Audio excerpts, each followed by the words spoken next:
एक घना जंगल था जहां सूरज की किरणें भी मुश्किल से जमीन तक पहुंच पाती थीं। इस जंगल के बीचों बीच एक प्राचीन विशाल बरगद का पेड़ खड़ा था, जिसकी शाखाएं आसमान को छूने का प्रयास करती थीं, जबकि उनकी छाया धरती पर एक रहस्यमय दुनिया बुनती थी। कहते थे कि इस पेड़ पर जादुई फल लगते हैं, जो हर 100 साल में एक बार केवल एक रात के लिए उगते थे। गांव में एक लड़का था, आर्यन, जिसकी आंखों में जिज्ञासा और साहस की चमक थी। उसने अपने बचपन से इन जादुई फलों की कहानियां सुन रखी थी, जो उसकी कल्पना को उड़ान देती थीं। एक रात जब पूर्णिमा की चांदनी ने आसमान को चांदनी से धो दिया, आर्यन को एहसास हुआ कि यह वही रात थी जब जादुई फल उगने वाले थे। उसके दिल की धड़कन तेज हो गई, क्योंकि यह अवसर उसे अपनी किस्मत की दिशा बदलने का मौका दे सकता था। आर्यन ने बिना किसी को बताए अपनी छोटी सी कुल्हाड़ी और मशाल ली और घने जंगल की ओर निकल पड़ा। अंधेरे में उसकी मशाल की रोशनी ने एक रास्ता बनाया, लेकिन कांटेदार झाड़ियां और रेंगते सांप उसकी राह में आए।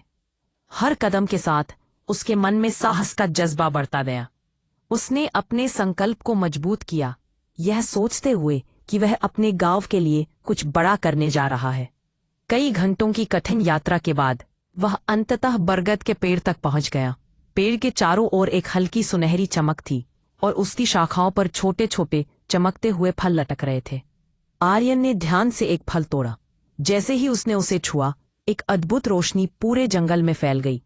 पेड़ से एक धीमी मधुर आवाज आई, जो भी इस फल को खाएगा उसकी सबसे बड़ी इच्छा पूरी होगी, लेकिन उसे एक महान त्याग भी करना होगा। आर्यन असमंजस में पड़ गया।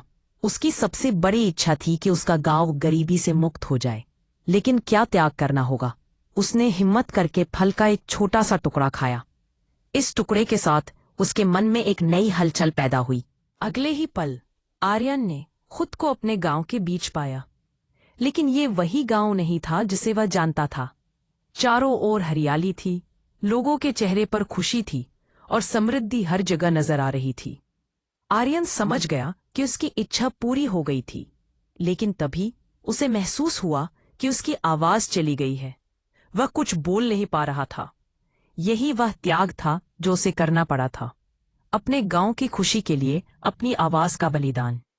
आर्यन दुखी था, लेकिन उसके मन में एक संतोष था। उसने देखा कि गांव के बच्चे उसके पास आ रहे थे और उसे एक नायक की तरह देख रहे थे। भले ही वह बोल नहीं सकता था, लेकिन उसके कर्मों ने उसकी गांव का भविष्य बदल दिया था।